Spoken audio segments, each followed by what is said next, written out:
আসসালামু আলাইকুম। আজকে 2026 সালের যে নির্বাচন, সেই নির্বাচন নিয়ে মূলত আলোচনা হবে।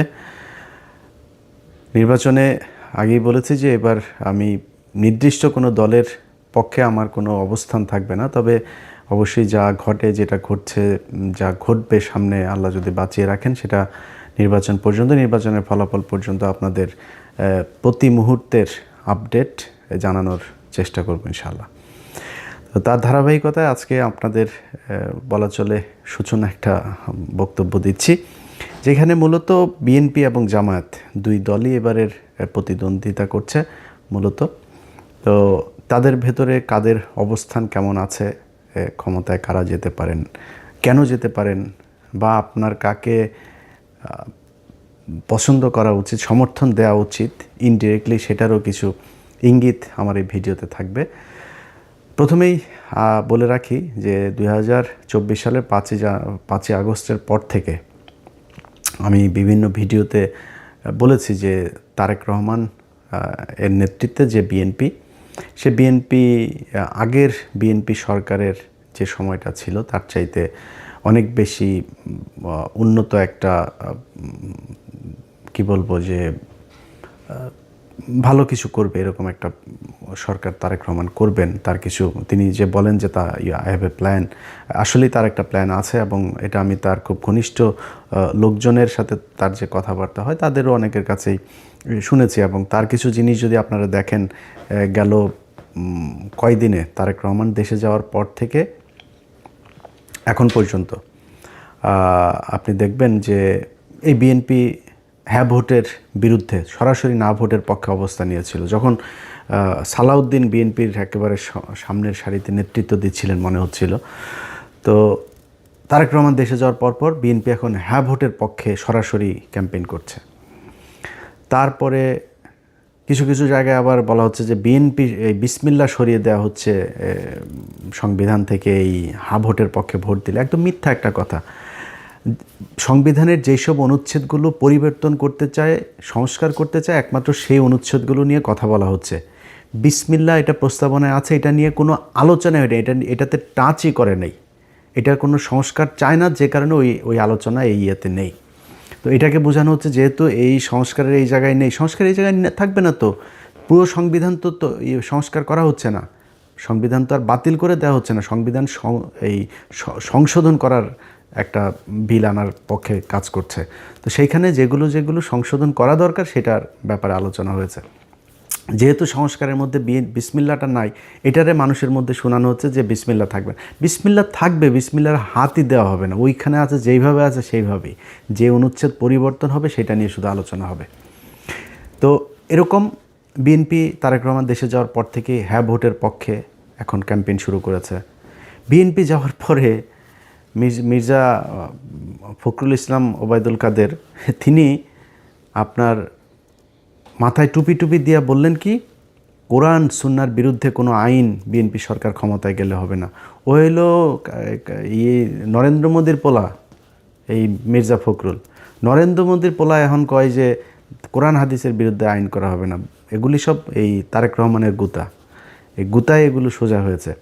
তো এরকম কিছু কিছু পরিবর্তন দলের ভেতরে এসছে, এবং আমি জানি না বিএনপি ক্ষমতায় যেতে পারবে কি না। এবার বিএনপি যদি ক্ষমতায় যায়, যদি নাও যায়, 5 বছর পরেও যায়, তখন আমার ওই একই বক্তব্য থাকবে, এখন যেটা বলছে আগেও যেটা বলেছে। সো আমি এই 5 তারিখের পর থেকে এখন পর্যন্ত যতগুলো ভিডিওতে এই ধরনের বক্তব্য দিয়েছি যে তারেক রহমান অনেক সুন্দর কিছু, ভালো কিছু করবে, তার কিছু ভালো উদ্দেশ্য আছে, ভালো কিছু পলিসি আছে, এগুলো বলার পরে আমার যারা লোকজন আছে তারা আবার বলে নাটক কম করো, পিও টিও এইসব কমেন্ট করে। তো যাই হোক, আমি আমার বক্তব্যে এখনও যেই জায়গায় আছি, আগেও যেই জায়গায় ছিলাম, ভবিষ্যতে ওইখানেই থাকবো, যে তারেক রহমান ভালো কিছু একটা করবে। এখন সমস্যাটা যেটা হবে সেটা হলো যে তারেক রহমান একা কতটুকু পারবে। এই তারেক রহমান দেশে যাওয়ার দেশে আসার আগ মুহূর্ত পর্যন্ত আপনারা দেখেছেন যে বিএনপির কথাবার্তা কত কিছু। তাহলে তারেক রহমান যদি ক্ষমতায় যায়, ওই লোকগুলোকে নিয়েই তো তারেক রহমান লন্ডনে থাকা অবস্থায় আমরা দেখেছি যে কয়েকশো বিএনপির লোকজনকে আপনার করা হলো, বহিষ্কার করা হলো সুনির্দিষ্ট চাঁদাবাজির অভিযোগে। সেই লোকগুলোকে আবার ব্যাক আনা হয়েছে এবং ওই লোকগুলো 53 জন না কতজন যেন আপনার এই নির্বাচনে ধানের শীষ নিয়ে নির্বাচন করছে। তাদের বহিষ্কারাদেশ প্রত্যাহার করে তাদেরকে নিয়ে আসা হয়েছে, মনোনয়ন দেওয়া হয়েছে, নির্বাচন করছে তারা। তো বাংলাদেশের মানুষ সবাই জানে আপনি নিজে সার্টিফিকেট দিয়েছিলেন যে হি ইজ চাঁদাবাজ, এখন আপনি তাকে মনোনয়ন দিয়ে বললেন যে ওরে এই চাঁদাবাজকে তুমি ধানের শীষে ভোট দাও। মানুষ তাহলে কারটা শুনবে? মানুষ তো জানো চাঁদাবাজ। এই লোক দিয়ে তো সম্ভব হবে না।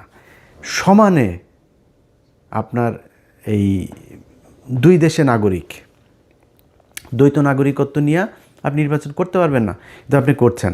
তা আপনার তো উদ্দেশ্যই আপনি 5 বছর চুরি করবেন, করে আবার ফের আওয়ামী লীগের মতো পলায় বিদেশে যায় খাবেন। আপনি নাগরিকত্ব করছেন না কেন? আপনি ছাড়ছেন না কেন? তারপরে ব্যাংক লোনে আপনি নির্বাচনের আগেই, ক্ষমতায় যাওয়ার আগেই আপনি কি বলে এটার কি বলে ঋণ খেলাপি। তো একজন ঋণ খেলাপি যখন কিনা নির্বাচনের আগেই চুরি করে ক্ষমতায় আসতে চায়, ও তো নির্বাচিত হয়ে ক্ষমতায় গেলে পুরো ব্যাংক দখল করে ফেলবে, পুরো ব্যাংক ধ্বংস করবে। এই আওয়ামী লীগের মতো, আওয়ামী লীগ যা করেছে সেভাবে ও ব্যাংক ধ্বংস করে ফেলবে, পুরো ব্যাংক খাবে বসে বসে।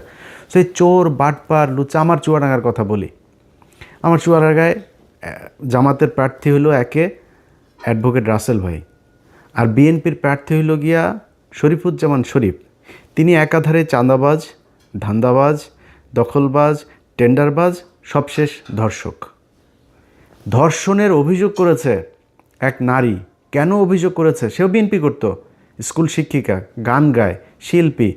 সেই নারীকে আপনার ধর্ষণ করার অভিযোগ করার কারণে তাদের স্বর্ণ চোরাচালান এই মামলায় ঢুকাই দিয়ে তারা জেলে রেখেছে, এখনও জেলে। এই সপ্তাহে হয়তো বা সে ভালো একটা সুসংবাদ পাইতে পারি, সে সম্ভবত বের হবে। তো এই ব্যক্তিরা যদি আপনি জামাতের রাসেল ভাইয়ের কাছে যদি আপনি শরীফ ধর্ষককে দাঁড় করান, তো মানুষ কাকে ভোট দিবে? সারা দেশে তো একই অবস্থা। এই যে মির্জা আব্বাস আর পাটোয়ারি তো কোনো রিক্সাওয়ালার কাছ থেকে চান্দা নেয় না, কোনো দোকান থেকে চান্দা নেয় না, ফুটপাত থেকে চান্দা নেয় না। চান্দা আব্বাসের কাজে চান্দা নেওয়া। সারা জীবন চান্দাবাজি করেছে, এখনও চান্দাবাজি করে। এই যে আপনি ওনারা অনেক সময় বলে বেড়ান যে জামাতের লোকজন হলো গিয়া কিচ্ছু করে না, জামাতের লোকজন কোনো কষ্ট করে নাই, জামাতের লুকিয়ে লুকিয়ে আরামে তারপরে আওয়ামী লীগ সেজে তারপরে রাজনীতি করেছে। জামাতের কয়জনের ফাঁসি হয়েছে, জামাতের কতজন জেলে গিয়েছে, জামাতের কতজন রিমান্ডে গিয়েছে, জামাতের কতজন গুম হয়েছে, কতজন অঙ্গ হারিয়েছে, এটা হিসাব করতে চাইলে হিসাব করেন, তাহলে বুঝবেন যে কাদের উপরে কত নির্যাতন হয়েছে। চান্দা আব্বাসের পুরো ঢাকা ব্যাংক আরামসে তার বেড়েছে, আরও বাড়তে থেকেছে। তারপরে আপনি এই যে মীর কাশেম আলী, তার ছেলে পর্যন্ত আপনার গুম হয়ে একদম কী অবস্থায় বের হয়েছে, আপনারা দেখেছেন সেগুলো। তো এই অবস্থা, এটা হলো জামাত আর বিএনপির মধ্যে। আপনি ধরেন হাইপোথেটিক্যাল কথাবার্তা বাদ দেন, জামাত আর বিএনপির সাথে আমরা যে প্রতিদ্বন্দ্বিতা করব, কারণ একজন বিএনপির ভাইকে আমি বলবো যে মানে আমি কিন্তু চাই যে সব রাজনীতি, খালি বিএনপি একা না, আমি চাই আওয়ামী লীগও যদি বাংলাদেশে কোনো দিন রাজনীতি করে, জাতীয় পার্টির রাজনীতি, সব রাজনীতিবিদদেরই মানে ঠিক জায়গায় আসতে হবে। ভাই আপনি চোর বাটপার সে আগের ধান্দাবাজ চান্দাবাজ এগুলো নিয়ে আমার যদি বলতে বলেন, মানে একটু সেফ জোনে থাকার জন্য বলি, নাহলে 100% বলে ফেলতাম। 99.9% আপনার চোর, জাস্ট চুরি করার জন্য এখানে রাজনীতি করতে আসে। একদম সব, বিএনপি বলেন আওয়ামী লীগ বলেন, জাস্ট চুরি করার জন্য রাজনীতি করতে আসে। আর জামাতকে বলা হয়, জামাতও নাকি ওরা হয়েছে চান্দাবাজি করে, জামাতও নাকি চান্দাবাজি করে। জামাত চান্দাবাজি কেমনে করে? ওই যে ইয়ানত নেয়, এটাও বলে চান্দা। তো ও ইয়ানত নেয়, ওর পকেটে টাকা দিয়ে ও সংগঠন করে, রাজনীতি করে। আর আপনি মানুষের টাকা নেওয়ার জন্য রাজনীতি করেন, মানুষের কাছ থেকে চান্দা নেওয়ার জন্য রাজনীতি করেন। এগুলি বলে কি আপনি বুঝাইতে পারবেন? জামাতটা আপনি বলবেন 71-এর রাজাকার, এগুলি বলে কি আপনি আমার জামাতটার পেছনে নিতে পারেন? মানুষ কেন যেখানেই যায়, যেখানেই শুনেন জামাতকে, আমরা এবার জামাতকে ভোট দিব, জামাতকে ভোট দিব, হ্যাঁ, মানে এরা আবার বলে বট বাহিনী দিয়ে এগুলি করা হয়। তো ডাকসু নির্বাচনে কি হয়েছে? ছাত্র সংসদ নির্বাচনগুলো সব জায়গাতে কেন এই ভরাডিবি? সবশেষ যকসু নির্বাচনে সবাই মিলে, ওই যে বিকাশ নুরু টুরু সব কটার দল মিলে এসে তারপরে শিবিরের বিরুদ্ধে লাগলো, তাও পারলো না। তো কেন হচ্ছে এরকম? এটা এমনি এমনি? আপনার কি মনে হয় জাহাঙ্গীরনগর বিশ্ববিদ্যালয়, ঢাকা বিশ্ববিদ্যালয়, সব বিশ্ববিদ্যালয়গুলোতে সবাই শিবির করে এখন, সবাই জামাতে যোগ দিয়েছে? নো। কি করেছে? তাদের এই সাধারণ মানুষ যারা, সাধারণ ভোটার যারা, তারা দেখেছে যে ছাত্রদলের চরিত্র আর ছাত্র শিবিরের চরিত্র, না, এটা তো আকাশ পাতাল পার্থক্য। আমরা তো যা শুনি সব মিথ্যা কথা। এদেরকে বলা হয় এরা হইল গিয়া এই ৭১ ওর মারে এটা করেছে, ওর বোনেরা এটা করেছে। খুঁজে পায় না। সারা বাংলাদেশে যে মেজর আখতারুজ্জামান, তিনি এদিন একটা কথা বলেছেন যে ভাই ৭১ জামাতে ইসলামের সংগঠনের সব মিলায় লোক ছিল না ৩০০ জন। তারা ৬৪ জেলায় একদম সংগঠন করে, এই যে রাজাকার বলা হয়, রাজাকার জিনিসটাই তো মানে বিকৃতভাবে উপস্থাপন করা হয়েছে। রাজাকার ছিল পাকিস্তানি বাহিনীরা এই যে ব্রিজ কালভার্ট যেগুলো ভেঙে দিচ্ছিল মুক্তিযোদ্ধারা, এগুলো রক্ষণাবেক্ষণের জন্য তাদের ইউনিফর্ম ছিল চৌকিদারদের মতো। আপনি মেজর আক্তার নিজেও এই কথাটা বলেছে। এটা এর আগেও আমরা বিভিন্ন বইতেও পড়েছি। আপনি বিভিন্ন বিদেশি যেসব ডকুমেন্টারিগুলো ছিল তখনকার, সেগুলো তো গেলেও দেখবেন। এটা কোনো রাজনৈতিক দলের ছিল না, জামাতের কোনো সংগঠনই ছিল না তখন সেইভাবে, মানে জেলা ভিত্তিক। ঢাকা শহরে একটা ছোট্ট একটা ছিল, ওইটা নিয়ে তারা রাজনীতি করতো। তো এটাকে বানানো হয়েছে রাজাকার। তারা বিভিন্ন মানুষের হরিণ ধরে নিয়ে নাকি পাকিস্তানিদের দিয়ে কার মারে মারে করায়, তারপরে আকাম কোকাম করায় ওদের সজীবাজের জয় পয়দা হওয়া, এইগুলো বানানো হয়েছে। এগুলো তো ভাই মানুষ এখন বলে করা যাবে না। এখন করতে হবে কি? আপনাকে রাজনীতি করতে হইলে ওর চাইতে বেটার কোনো রাজনীতি করতে হবে। জামাত ইসলাম এই একটা সংবাদ সম্মেলন করবে, ওদের একটা মিটিং হবে, ওদের দলের কাউন্সিল হবে। পদ দেওয়ার নাম বলার পরে সে জানেও না কিসের লবিং টবিং, সে জানেও না কে হবে। সে কান্না করে, নামাজ পড়ে, সেজদা দেয়। কেউ কারোর পক্ষে কোনো বিপক্ষে বিদ্রোহী প্রার্থী কোনো কিছু নাই। এনসিপির পোলাপান, অখ্যাত পোলাপান, চেনে না কেউ এলাকায়। কেন্দ্র থেকে সিদ্ধান্ত হয়েছে তাকে লক্ষ্মীপুর ১ আসনে দেওয়া হবে। বিশাল প্রভাবশালী জামাত ইসলামের বিরাট মানে হেভিওয়েট প্রার্থী সরে গিয়েছে। এই যে মাহফুজের ভাইকে দিয়েছেন, ওই আসনের যে জামাতের প্রার্থী, উনি ভীষণ জনপ্রিয়, দাঁড়াইলেই পাশ করবে এরকম একজন প্রার্থী। দল বলেছে মাহফুজের ভাইকে দিতে হবে, সরে গিয়েছে, কোনো আপত্তি নেই। একটা জায়গায় আসন দেওয়ার পর ২ মিনিটের মধ্যে জামাতের প্রার্থী ফেসবুকে পোস্ট করেন, দলীয় সিদ্ধান্তকে স্বাগত জানিয়ে, শ্রদ্ধা জানিয়ে সরে যাচ্ছে। কেন? মানে কোনো জায়গায় চেয়ার নিয়ে লাথালাথি নাই, ধাক্কাধাক্কি নাই, কোথাও বক্তব্য দেওয়া নিয়ে ধাক্কাধাক্কি নেই। খালেদা জিয়ার খিচুড়িটা নিয়েও আপনারা কারাকারি করে মারামারি করলেন। প্রতিদিন এদের কামড়া কামড়ি, সেই আওয়ামী লীগ যা করতো তাই হচ্ছে। আপনি বলেন ভাই আপনি আমার যদি এমন বলেন যে ও ইলিয়াস বোধহয় জামাতের দালালি করে, ভাই বললে কোনো সমস্যা নাই, আপনি যার মনে চায় বলেন। আমি তো আপনাদেরকে বিএনপি ক্ষমতায় আসার আগে আওয়ামী লীগ থাকা অবস্থাতে সবসময় একটা কথা বলেছি কি, যে আমার খালি আমি রাজাকার হইতে রাজি, আমি পাকিস্তানি মিলিটারি হইতে রাজি, সব হইতে রাজি, যা বানাবি সব হইতে রাজি, কিন্তু আমার আওয়ামী লীগ খালি বানাবি না, আর কিছু সমস্যা নেই। তো আমাকে আপনি যা মনে চায় বলেন, আপনি নিজেকে কোশ্চেন করেন। একটা সংগঠনের এত নিয়ম শৃঙ্খলা, এত ডিসিপ্লিনের মধ্য দিয়ে যেই সংগঠন আসবে, কোনো চাঁদাবাজির নাই, অভিযোগ নাই, ধর্ষণের অভিযোগ নাই, টেন্ডারবাজির অভিযোগ নাই, এরকম একটা দলের পাশে দাঁড়িয়ে আপনি চান্দা আব্বাসকে দিয়ে কিভাবে দল চালাবেন? সো বেটার একটা পলিসি নিশ্চয়ই আপনাকে করতে হবে। কেমনে করবেন, কিভাবে করবেন, সেটা আপনারা জানেন। কিন্তু আমি মনে করি যে যদি নাকি আপনি মনে করেন বিএনপি ক্ষমতায় যদি আসেও তারপরেও বিএনপিকে ক্ষমতায় টিকে থাকতে হলে, পরবর্তী নির্বাচনে আবার ক্ষমতায় আসতে হলে, এখন অনেক চামচা অনেক তেলবাজেরা বিএনপির হয়েছে, যারা গত ৬ বছরে যারা তারেক রহমানকে চেনেই না, তারেক রহমান লন্ডনের কি এরকমও বসে বসে টকশো করেছে, সেই সব লোকজনও এখন নিজেদেরকে স্বঘোষিত বিএনপির দালাল হিসেবে পরিচিত করার সুযোগ। এত ইজ্জত বেচতে পারবো না ভাই, এত নিচে নামতে পারবো না। আল্লাহর রহমতে আল্লাহ না খাওয়ায় রাখেন না, আল্লাহ গরিবও বানায় নাই। আল্লাহর রহমতে যতটুকু খাওয়ার দরকার হয়, আল্লাহ যতটুকু পড়ার দরকার হয়, যতটুকু নিজের চাহিদা আছে, আল্লাহর রহমতে করার মতো শক্তি আল্লাহ দিয়েছেন। আল্লাহ যেন এই জায়গায় রাখে, কারোর কাছে যেন চাঁদাবাজি ধান্দাবাজি হাত না পাতায়, তাইলেই হবে, আর কোনো কিছু দরকার নেই। কিন্তু যে পরিমাণে ন্যাকেট হইয়া মানুষের গালাগালি শুনা তারপরে দলের দালালি করে, নিকৃষ্টতম একটা কাজ। তারা যে গরিব মানুষ তা না, কিন্তু তারপরে মানুষ যা বলে বলুক আমার একটু সুবিধা পাইতেই হবে, জোর করে তারেক রহমানের প্রশংসা করে তারপরে তার বিএনপির দালাল সাজতে হবে। এখন এইসব লোকজনের কাছে যদি আপনি আবার বিএনপির ব্যাপারে শোনেন, অনেক সুন্দর সুন্দর কথা বলে, যারা 6 বছর বিএনপির ব্যাপারে বহু নেগেটিভ কথা বলেছেন, আমরা আগেও যেভাবে বলেছি এখনও সেভাবেই বলছি, ভবিষ্যতেও, যেহেতু বিএনপির একটা বিশাল শ্রেণী ভারত বিরোধী মানুষ আছে এখানে সবাই চান্দা আব্বাস না, এখানে সবাই শরীফুজ্জামান শরীফ না, এখানে অনেক ভালো মানুষ আছে। সো বিএনপির সবচেয়ে বড় কথা হলো জিয়া পরিবার, তারা ভারত বিরোধী, এটা পরীক্ষিত ইতিহাস এটার সার্টিফিকেট দিয়েছে। আমি তার বিরুদ্ধে কেন যাব? আমার তার বিরুদ্ধে বলতে হবে কিসের জন্য? এটার যদি নাকি গঠনমূলক সমালোচনা করে তাদের যা যা ঠিক করা দরকার সেটা ঠিক করতে হবে। এটা যদি ঠিক না করেন তাহলে ভবিষ্যৎ অন্ধকার। আপনি যত কথাই বলেন, এখন এই যে অনেক ডিসি, এসপি, সচিব, অনেক পুলিশের ওসি অনেকে কিন্তু বিএনপি সাজার চেষ্টা করতেছেন। কিন্তু আপনাদেরকে একটা জিনিস বলে রাখি, সামনের হিসাব নিকাশ কিন্তু সব কথা সোশ্যাল মিডিয়াতে বলা যাবে না, কিন্তু সামনের হিসাব নিকাশ কিন্তু অত ইজি না। শুধু একটু ক্লু দেওয়া যায় আপনাদেরকে। এই যে এনসিপি জামাত ইসলামে যোগ দিল না, এটা খুব সহজভাবে নিয়েন না। এই যে সরকার এখন হ্যাঁ ভোটের পক্ষে ক্যাম্পেইন করছে, খুব সহজভাবে নিয়েন না।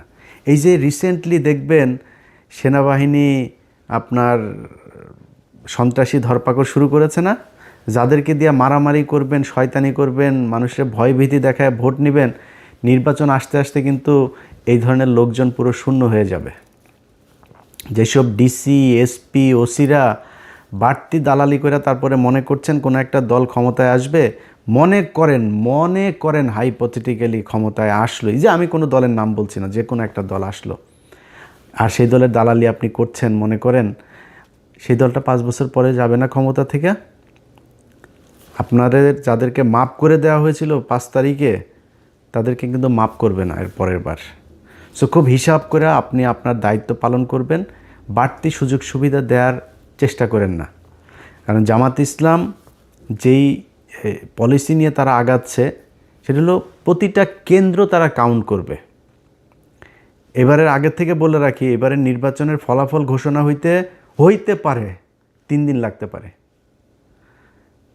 কমপক্ষে 3 দিনও লাগতে পারে এবারের নির্বাচনের ফলাফল। কেন লাগতে পারে?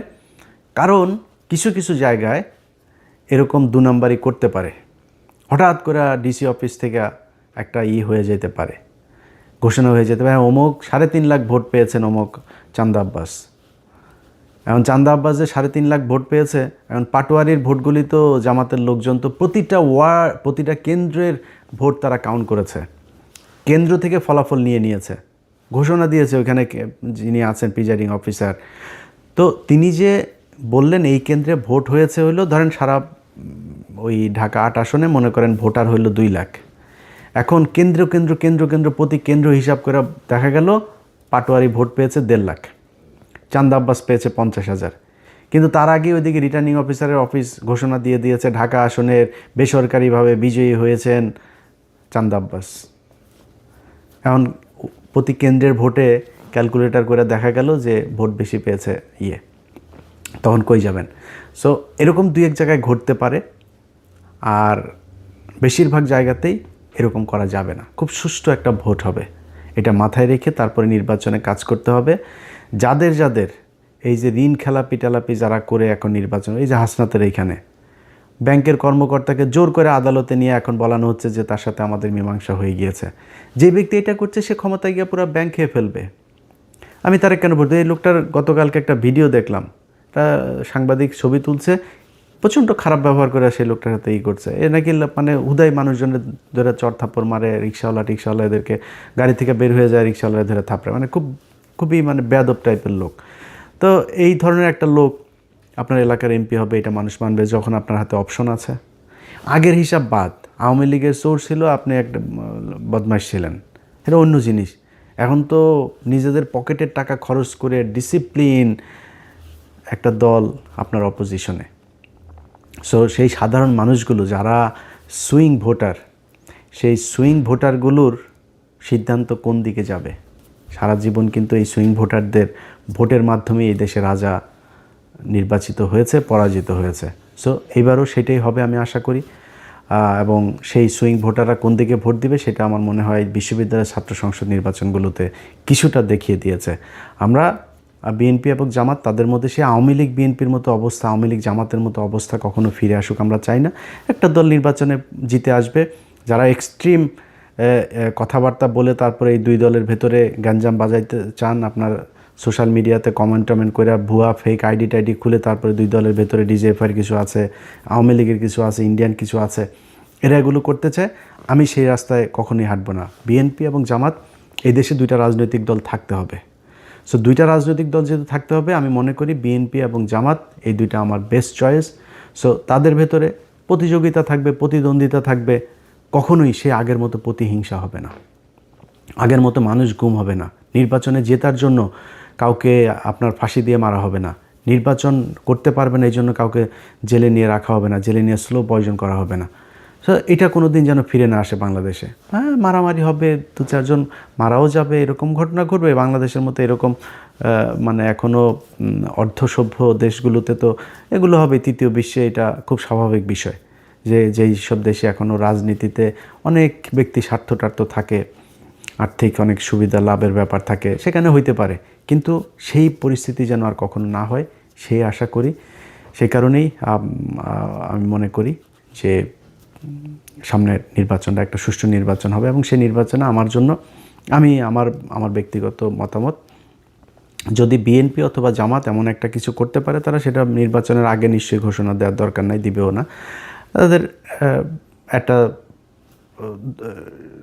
একটা কি সরকার, জাতীয় একটা সরকার টাইপের, যারাই ক্ষমতায় আসুক, দেখা গেল যারা সংখ্যাগরিষ্ঠতা পাবে তাদের প্রধানমন্ত্রী থাকবে। এরপরে কয়েকটা মন্ত্রণালয়, কতগুলো আসন পেলে কোন কোন মন্ত্রণালয় কাদের কোনটা থাকবে, এরকম কিছু মন্ত্রণালয়গুলো তে তাদের কিছু ভাগ দেওয়া এবং সবাই মিলেমিশে দেশটা চালানো। আমি মনে করি এরকম কোনো কিছু একটা করলে সবচাইতে ভালো কিছু হবে। এবং আমার বিশ্বাস যে তারেক রহমান এবং ডাক্তার শফিকুর রহমান দুইজন, মাঝখানে ডক্টর ইউনূস তো আছেনই, তাদেরকে নিয়ে ভালো একটা নির্বাচন হবে এই স্বপ্ন দেখি। সবাই ভালো থাকবেন। আল্লাহ হাফেজ।